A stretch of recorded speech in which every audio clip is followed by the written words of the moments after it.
Hello and welcome, this is Rooflemonger, and today we have another tips and tricks guide, this time for Chun-li in Street Fighter V Arcade Edition. So in this video I'll be covering some quick tips, talking about her neutral game, because she's definitely one of the more neutral based characters in this game, crossups and crossunders, and a lot of the tricky stuff. And when I mean tricky stuff, I mean like, instant air legs and instant air stomps and the combos, all that kind of stuff.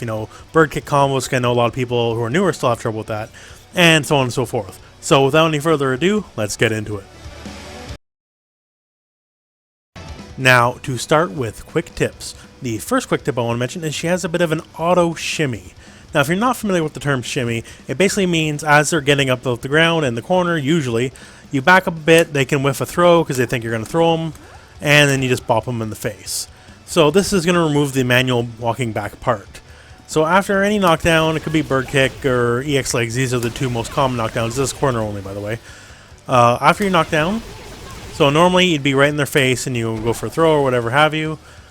Now in this setup here specifically, hit forward medium punch. Now you still look very close, but at this distance, all characters, a throw will whiff versus connecting. Because after that knockdown and you do that, it actually moves you backwards. Because the forward movement doesn't happen in the corner, so only the backward part of this move happens. So it will actually move you backwards rather than keeping your place in the corner. Meaning all throws that will whiff, and you have basically automatically shimmied the opponent. And because, on Wake Up, it's very common for people, they see a throw whiff, they're going to try to throw you back or whatever happens, like mentally it creates this kind of state. So from there, so you can just whiff it, wait a split second, see their whiff, and go for, at that point, you would have enough time to crouch, or you can get a crouch medium kick into a Koken, or just go right in the legs if you see him whiff. And it does the manual work for you, and plus, it makes you look like you whiffed the thing. So it's the visual trick to make your enemy think it's okay to do something now. And if they have a long range jab, maybe you still got to defend yourself, but it's just something to keep in mind: the automatic shimmy. Next up, this one might be a bit obvious, but I gotta say it nonetheless because, for some people it's not obvious. In Street Fighter IV, it was very common for characters to have a move that worked in the air, that was jumping forward and backwards, and their move while neutral jumping was a different move. Now, in this game, that is not the case except for Chun-li. So Chun-li retains how she had in Street Fighter IV in that her jumping heavy kick will hit both sides. So if you fight someone who's prone to dash under you or something like that, keep in mind that this hits on both sides of her. And with that note, just so you know, her EX bird kick also hits both sides as well. Now, for our next step here, I do have the new frame data bars turned on here because I'm going to talk about Forward Fierce Kick. So this move was always pretty good, but now it's one of her crush counter moves, and that's really, really good. Assigning this to a crush counter button, so you're going to be wanting to use it a lot more. Now, the one thing to note here is that it has many, many, many active frames. So if you do it up here, point blank, it's -2. And being -2 in someone's face is especially an Alex, or Zangief or whatever, is a fairly terrifying prospect. But since it has so many active frames, one thing you know to do if you properly space it, is you can kind of hit with the after of the kick. There we go, see that? So if we get that little after kick right there, now if you're going to look at the bar here, where Chun-Li's punching, you will see that it turns blue. Because if you properly space this bad boy is plus on block. And it can be up to +2 as you just saw right there if it hits on the last active frame. So as long as you get one of the two last active frames, you are still plus on block. You will have to learn the spacing a bit here. So right there, that spacing was incorrect. It will be -2, but if we are just a little, even a pixel back, we will get there. And, it takes a little bit there. I'm not perfect at it myself yet. But as long as we can get that spacing, we can consistently be plus. And when you're plus, it's still your turn. So, at distance, a little further away, people aren't going to jab because they're totally whiff. They might try a more medium button thinking it's their turn, and you can clip them with crouch medium kick or whatever have you. Generally speaking, the window to hit them, if you don't space it perfectly right there, we're 0, we're neutral on block, that's still fine. But just get that sweet space where it's plus is a little difficult. You're going to have to practice it, but very handy to have, especially on such all the more dominant button now that has a crush counter attached to it. Now, one thing I want to speak out in favor of here is her EX Kikoken. Now, bar is at a premium for Chun-Li simply because, EX legs is so good. It's one of the best swift punishers in the game because it's only 5 frames. So she can nab a lot of stuff on block, just other characters simply can't. And plus, she has one of the better pound-for-pound raw supers in the game. But I do want to speak out in defense of this simply because, it seemingly is overshadowed by the other two. And that it basically lets her be pretend Guile for the cost of a bar. And what I mean by that is this. So she can easily, not so much walk, but dash behind it and provoke a reaction from full screen. So if you want to jump it, she can easily anti-air you from that. If you are mid-screen, it's very easy for her to get a follow-up on a hit, as you see there. So it's a 3-hit combo. And it's just really good. So, I know, like I said, overshadowed by EX legs a little bit. That's why I want to talk about it. It's when you kind of run out of ideas, say you're not winning with buttons or whatever, and you back up a little bit, at the very least it gives you like, okay, I now own this little bit of screen for a little bit, because you have to, it's a 2-hit fireball, so you can't, V-skill it or whatever, depending on your character. You've got to deal with it at least a little bit, and depending on their reaction, it can be a very poor one. And of course, you get that bit of a follow-up too. And depending on where it hits, sometimes the first it'll hit, then it'll travel again. Then your follow-ups can be a lot more sassy because you can dash up and sweep, or dash up and stand fierce punch as well. Now, I would like to talk about her neutral game. So Chun-Li is not as strong as she used to be, unfortunately, but one aspect where you can still consider her top tier is simply this range right here, where you're contesting with buttons. Her buttons are still amazing, and she's one of the best overall characters for buttons in the game. So we already talked about how forward fierce kick is really good in this game now, especially because of the addition of the crush counter. I want to talk also forward medium punch here. Let's first talk about this guy right. Poke. It actually got his damage buff too, so it does 5 more points of damage now. It can really frustrate people, as a lot of people it's hard to contest, because even on block, this is 0 on block. So even from the range you block it at, she can second one, and a lot of people don't have a button fast enough to really contest with it. That are. So with that in mind, you can really just crank out with it. And one note here, now if we turn on counter hit, and this presupposes you're pretty on the ball, but just so you know, from counter hit you can actually go directly into EX legs, and it will combo. So this is a counter hit combo. So at least at the very least, if you toss out, say maybe at the range you'll know whiff normally, it can only hit if they toss something and then it'll counter hit, then you can surely get that every single time. But if you're really on the ball, that's a counter hit combo. So timing is really tight, so you see I just missed it there on the previous try. But give it a shot, because it adds some explosive damage to an already very good poke that people have some trouble contesting. Now on the next poke note, let's talk about stand medium kick here. So stand medium kick is kind of an unfortunate range between the forward medium punch and her fierce punch. So I don't recommend it in every single matchup, but where I do recommend it is for characters that want to do a lot of crouching based normals in their footsies. So especially like say Ryu, because Ryu got his crouch medium kick buffed and now that's an actual thing again. So the thing about this thing's hurt box is the hurt box is directly under her feet. There is no hurt box. So you can do your crouching medium move, like I say crouching medium kick, and it'll just go clear over it and bop you in the head while she's completely safe. So people who are prone to doing a lot of stuff like crouching medium kicks and all that, keep in mind, I don't suggest it in more, scrappy fight. Anyone who's very prone to doing stuff like a crouching medium kick, keep this move in mind, because it's basically tailor-made to beat it. And now let's go to the King Kong normal here, which is the stand fierce punch. So this got nerfed horrifically in Season 2, and it's still massively useful even after the nerfs. So the range is utterly absurd, as you can see here, like how far away we're hitting from here. Still connects, and one thing to note, so first up, it is trigger cancelable. So you can cancel right into a trigger and go for a combo, and say we did, even max range from far away with V-Trigger 2, we get some decent damage from that, just from a punch, right? And on top of that, it is also super cancelable. So if you're trying to whiff punish with it, or, just, empty tossing out, hoping it'll whiff, and they toss a button into it, you can buffer it in there. So let's look at our inputs here just to show you. So if you were to do something like this, super would only come out if it connected. And you can toss at a range where you know it'll miss, but if they toss a button, it'll connect, and you go right into your super, and bingo, bango, bongo. You got a lot of damage on your hands. So it's a very fantastically usable and abusable move, because very few people can even begin to contest it, and really the only other people that can really hang with this with no real issue is the other two people who are really good at buttons, like Birdie and Abigail. So against them, you know, it'll keep you even, but against a lot of the characters, like, they gotta fight their way around this. This is what you can present on the table, and now they have to play around it, because it's just that good. And speaking of just that good, since we did mention Birdie and Abigail, one button there becomes, you know, it's all right against a lot of characters, but where it comes really fantastic against bigger characters is her stand heavy kick. This move has utterly absurd range. It's a heavy too, so it does damage, and it's a crush counter.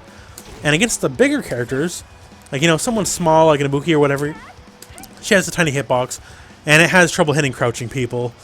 So it's not really a valuable thing, but against the big hitbox characters, you know, all of a sudden this is now even better yet, because it has more range than the stand fierce punch does, as you see there. So I whiff, but I still get the heavy kick. And against the big body characters who are wider, they have trouble contesting against this move, so keep it in mind against the big body characters. So I do want to next talk about some cross-ups and cross-unders. So this one here, if you already played Chun-li, you're probably well aware of this, but just for the sake of the people who may not be playing Chun-li yet and are watching this for informational purposes. So basic one here, so stand light kick, stand and back heavy kick are two very common anti-airs. So we can do something like this. So you can get your light kick and then just dash under and you cross them up. And you can kind of do multiple layers of this. So like right here, same side.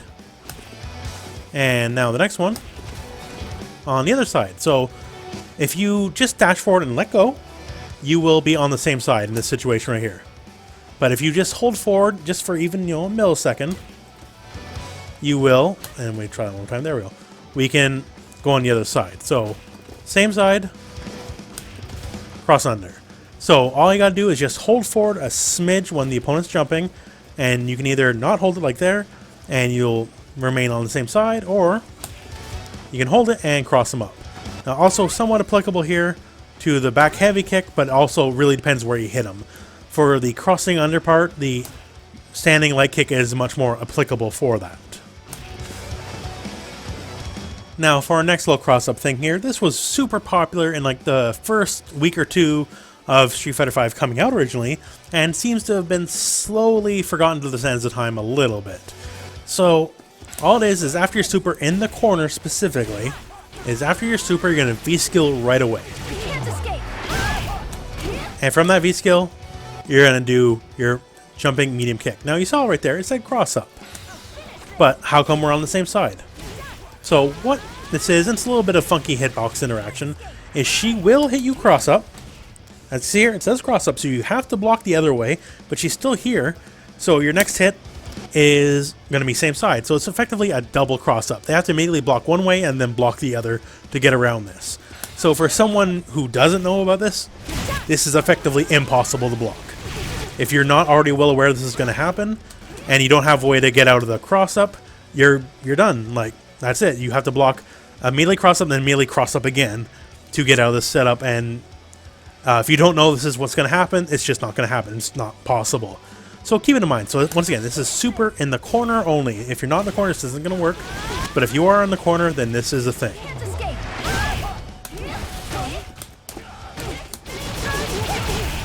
And next up for some cross-unders, I do want to talk about her new V-trigger. So any activation, it doesn't matter what you did leading up to it, if it's the first raw activation, a very simple thing you could do is something like this. And then you get a quick cross-under from there. And, you know, that's only a one-off here, so, you know, we have a lot of uses of it other than that. So I want to show you, so this won't work if the enemy is going to be juggled, so they have to be grounded. So what I mean specifically by this is simply this. That it won't work off EX legs, but it will work off like a regular leg setup. But you can do whatever combo you want, like heavy kick legs, cancel right into your trigger, and do something like this. Jab, and you can cross under. So I got a little slow there, let's try it one more time. But that's the basic idea. So, just to show you here now in an actual combo. And you see we've just landed on the other side. So, you know, if people are not aware of the setup, once again, very hard to stop. And Chun-li has very fast attacks, so she can kind of land up on the other side and go for another, like, crouch jab, you know, B&B combo or whatever have you. So it's just something to keep in mind. It makes the V trigger 2 a little more scary than just, you know, going blah and trying to go for like an unblockable or whatever have you. Just the fact that you do get a post-hit mix-up afterwards. But keep in mind too, since EX legs does use up juggle points, whereas a grounded regular legs does not, so keep it in mind, because you might not be able to get certain setups off EX legs that you could off a regular version of lightning legs. Alright, so now it's time for the tricky stuff. So I'm talking the spinning bird kick combos, I'm talking instant air legs, I'm talking instant air stomps, and 2 legs into combo. So first up, let's just get out of this way because it's the most simple of the 3, is the bird kick combo. So one thing you gotta do here, it's not even just, it's multiple parts of the combo that give a lot of people some difficulty with this. So example of the combo here, and there you go, right? Now, it looks, there's more constituent parts to it than just what you saw on paper. And the first and most important of this is the medium punch itself. So the medium punch here, if you're looking at the sidebar here, you see my inputs. You must input down right away after pressing this to get your charge. You cannot be too slow, because if you're too slow, you simply will not be able to build the charge. Because the charge is what lets you get the, you know, the bird kick off to begin with. So you must hit down immediately after, of course, not at the same time, because then you'll get the slide. But you really must keep that in mind. So from there, you get your charge, and you can go into it, sure. But now here's the second constituent part of, is the crouching medium kick has more cancel frames than most other normals. So what that means is, as soon as you press it, you don't have to immediately go right and hit up and then kick to get your bird kick. Now, if you're doing, like, say, a different combo, sure, whatever, that works fine. But for this particular combo, you must let it breathe for just a smidge, and then you can go for it right away. And one thing right there, so I did the light kick combo, and I want to tell you right now, the light kick needs less time to charge, so you can feel safe in going for that, and going for it. That's really all I can really say. It's much easier to get than the medium kick version. It has all the same all the same setups and all that afterwards, and you only give up a few points of damage. So keep it in mind, and keep in mind too, I have seen top level Japanese players like MOV, you know, who's like the Chun-li player basically. Even he will go for the light kick every now and then, just because maybe it's high pressure or whatever. It's just easier to do under a high stress situation. So keep it in mind that if you can only do the light kick version, you know, you're not alone. Don't feel bad, because it's still okay. It's not optimal, to be sure, but it's a couple points off of optimal. But still, give it a try. So once again, just keep these 2 things in mind. First up, you hit down right after you hit that medium punch, just to make sure you have the absolute most time you can have to build your charge. And after that, keep in mind too, you don't have to hit up and kick right away after your crouching medium kick. Now right there, I was a bit too slow. So, yeah, see, there is some finesse to it, but right there, if I use that exact timing, I will get the light kick version, because it has less charge up time and just it's overall so much easier to hit. So it's not the easiest thing in the world, but it's worth the practice, so keep it in mind. And now next up, let's talk about the instant air legs, because, you know, just jumping up in the air and doing it's not going to cut it. So now for instant air legs. So this has always been a big one. It's not as big of a deal it was, especially in Season 1, because it was plus on block in Season 1. But there's multiple ways to do it. So there's the pure speedway, which I did a bit slow right there, so let's try one more time. So in this method, I am simply just jumping and just going for it as fast as possible. And now, this is the thing here. I can only do it on this side. I can only do it on player 2 side. If I try it on this side, my wrist is not fast enough to do it. Like, I can get it here, but it's obviously much higher up than it is on this side. Because this side, I can get, like, you know, that's the combo, and I can never get the combo on this side with that method. So on this side, the player 1 side, and keep in mind everything I'm explaining here, you try for yourself to see what works. So on this side, I am using a tiger knee motion. So I'm doing down to down forward to up forward, and then immediately going to hit forward, down, forward. So it looks like this from neutral, like that. So in this motion is how I do instant air legs on the player 1 side, which I can't for the life of me do on the player 2 side that well, because I'll screw it up, it'll be too slow, or I'll just not get it. So I have trouble doing it on one side and the other with the same motion, so don't feel bad if you have trouble doing whatever. And there's some other motions here, like the reverse 360, I like to call this one. So you're just going to start with the upward motion, and basically going to do like a pile driver motion. Go from up, up, back, down, down, forward, forward, and go for your kick. And it's a bit harder for me to do on player 1 side, although I can do it easier on the player 2 side. So once again, it's all about your wrist control. If you're on pad, this will probably be a lot easier to do a motion on either side of your choice, because it's less about your wrist and just more about your thumb. But for someone like me using an arcade stick, it's all about your wrist. So you will have to work out a method that works out best for you. So once again, there's a tiger knee way to do it, which is like this, where you'll just go down, down, forward, forward, up, forward, forward, down, forward, and medium kick. So it looks like this.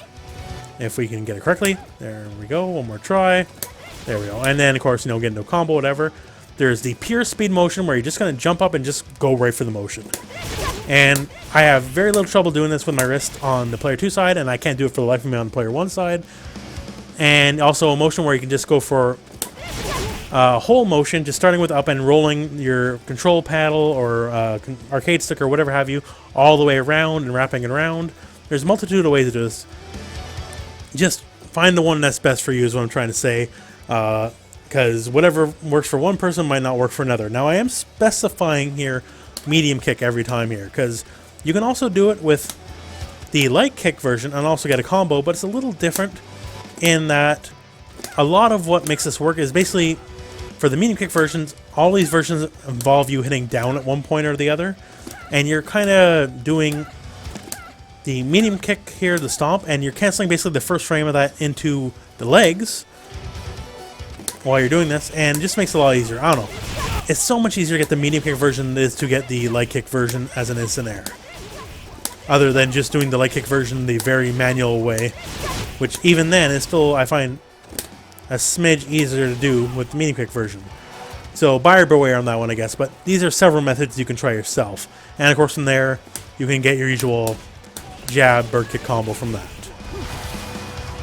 Now to talk about instant air stomps. So this is one of the things I actually find much easier on a pad than an arcade stick, insofar as just simply this. So on an arcade stick, now we'll just do it just straight up and down here. So if you do the instant air stomp like this, up and down, it's fine, not a problem at all. But when you jump forward a bit, you do have the preponderance to maybe hit down forward on your way down, or maybe down back if you're overcompensating instead of just straight down, because the stomp will not respond to any other input than just straight down and medium kick. So down back, down forward, whatever have you, they're not going to work. So it has to be straight down. So if you're a bit sloppy, and I'm a really sloppy player when it comes to inputs, it can be a bit frustrating to learn for a while, and you're going to have to practice out until you get handy. On a pad, it's very easy to find the cardinal down position. You don't have to worry about it. There's no wrist control. Just you hit your thumb straight on down. Not a big deal at all. Now, the big thing about instant air stomp is it's their best overhead for the most part. So this is obviously a down forward medium kick is her other overhead, but it's fairly slow and not anywhere near as quick as that.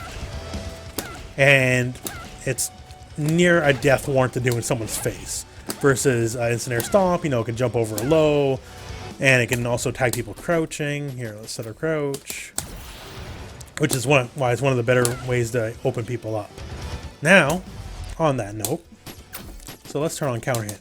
So one of the biggest things here about instant air stomp isn't just, it's an instant overhead and whatever. It's great for closing rounds, absolutely as well.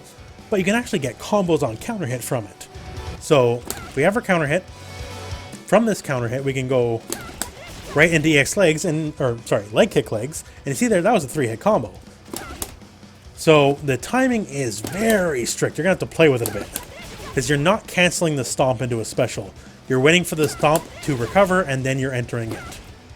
And you do need basically near quickest possible stomp timing to get it.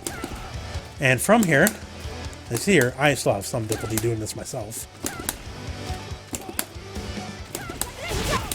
Hey, we just got crouch light punch. And if we got crouch light punch, of course, the rest of that combo follows. So you can go from an instant overhead stomp, they have to block standing and to get the counter hit. Then you can go right into legs, and the timing right there, not the fastest, but we're going to go right into legs, right into crouch light punch, right into the whole combo. And if, say, they block the, or they don't block the overhead, but they do block the light legs, well, you're only -2, so it's not the end of the world. But this is why this is such an important thing. If you're anything like me, you're going to have to practice this a while. This is not going to come naturally. The timing is very frustrating. Like, I still screw up the stomp timing all the time, as you can see there. And then once you get the stomp timing, then you have to learn the light kick leg timing. It has to be light kick legs. It cannot be medium. Because light kick legs, when you're in the air, it simply falls the fastest versus kind of having some hang time like the medium and heavy kick versions. But once you can learn and master this technique, and I have not yet, I would say, mastered it at all, but once you can, this is a very big part of our arsenal and can really open people up big time. So now to talk about her V skill. Frankly put and up front, it sucks. It's one of the worst V skills in the game.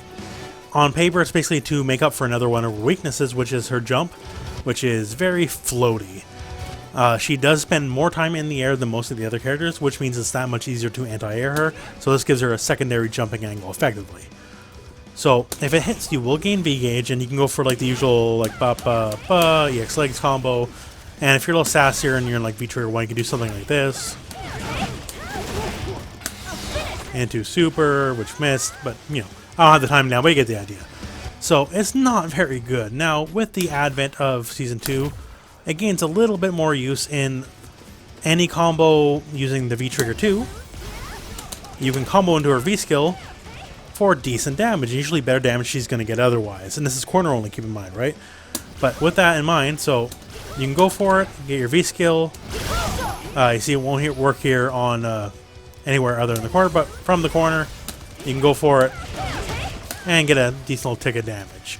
But overall, it's just not very good. It does have some weird specific uses against specific characters, like say if you're fighting Dowsum, and you know for a fact Dowsum's going to toss out like a stand medium or stand medium kick, you can V-skill it, and it will hit from that far away, and depending on your distance, you might be able to at least tag them with EX legs.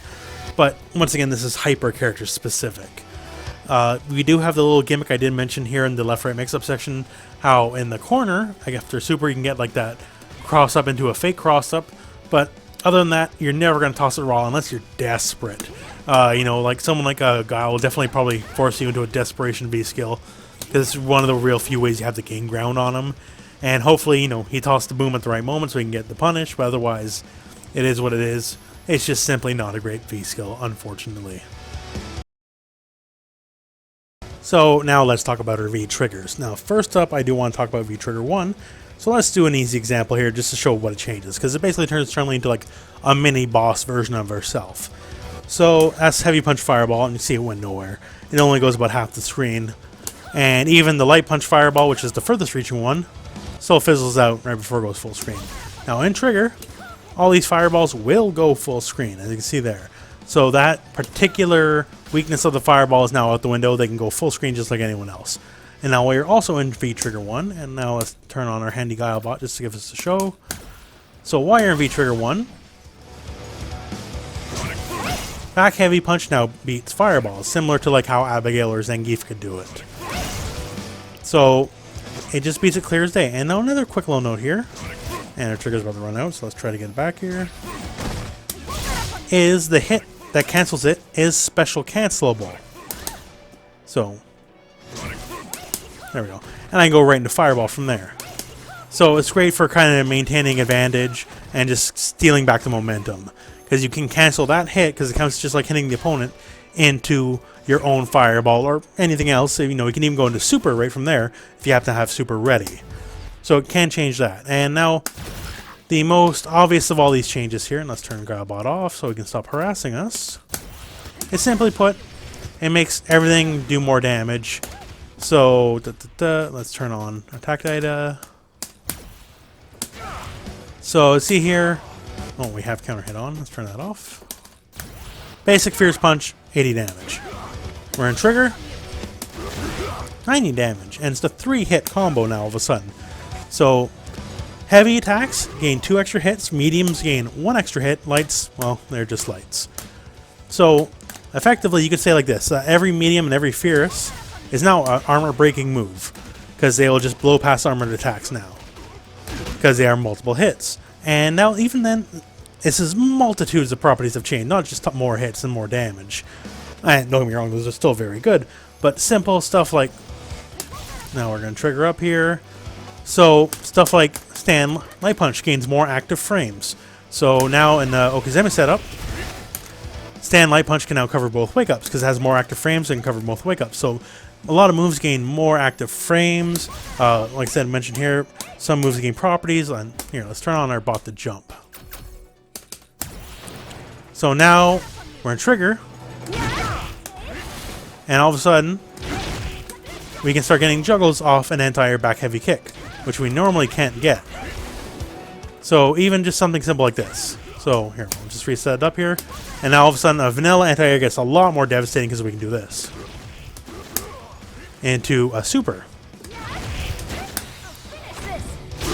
And all of a sudden, you know, ho-hum anti-air just became near 40% of your life. So just everything comes all the more devastating while in that mode. You can get new combos that didn't work before. I'll give you 2 examples here. So normally you can never combo off this overhead, but when you have this activated V-Trigger 1, you can now combo into Crouch Light Punch. Now, Crouch Light Punch normally can never combo into Crouch Medium Kick outside of counter hit, and now it cancels into both. So, and once again, you gotta watch for that timer because it is fairly short. But you know, that's the combo now all of a sudden, so you can get something like this. And now we got a 260 damage combo off an overhead when before all it was ever going to be was like 70 damage. So it really explosively ups her offense, her neutral, or every aspect of her game. And like I said, it turns into basically a boss mode of herself, but it's only for a very short window. It has been buffed in Season 3, but it still doesn't last as long as it did in Season 1. So now for V-Trigger 2. So for all the finesse, new combos, new properties, and all that of V-Trigger 1, V-Trigger 2 is effectively a blunt hammer, because it's just there for damage and cracking people open. So the first hit can never guard break, but if you charge all the way, you can always guard break on a successive follow-up.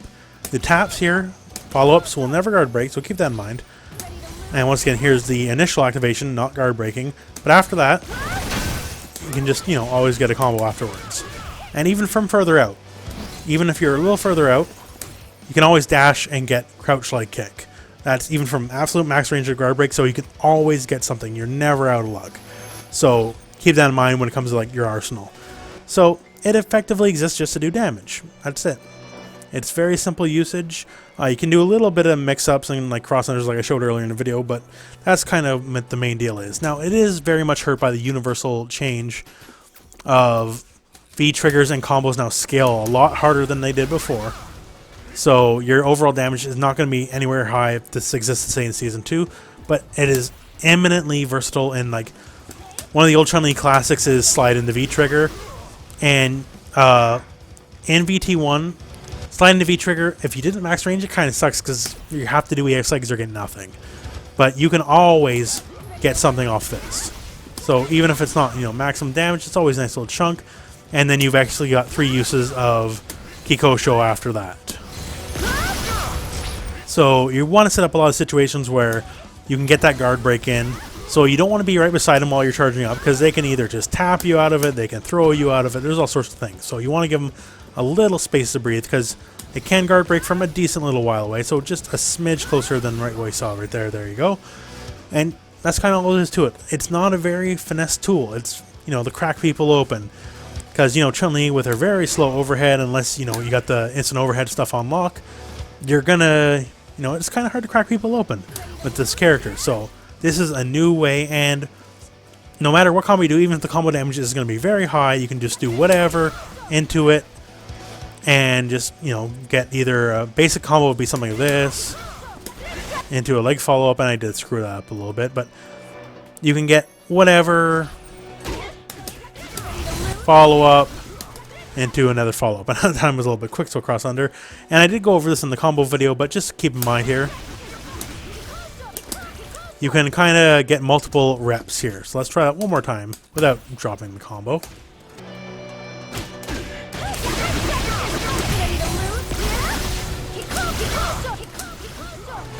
And there you go, just an example there.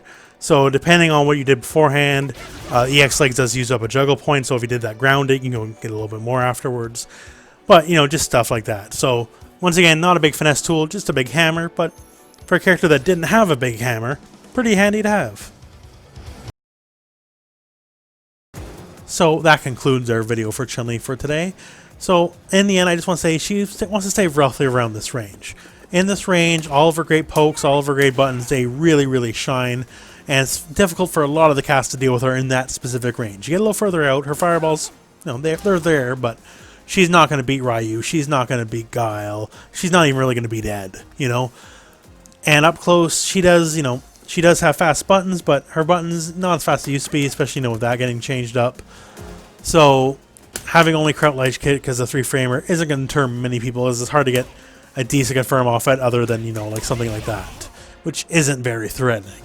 But still, that said, once you're in your range, it's going to be hard for people to deal with you because their buttons, unless they're Abigail or Birdie, are not going to be as good as yours. So once you stay in that range, that's where you're going to win, so try to keep in that range and go for it. Anyways, thank you very much for watching. I hope this video found you well. Go out and play some Street Fighter.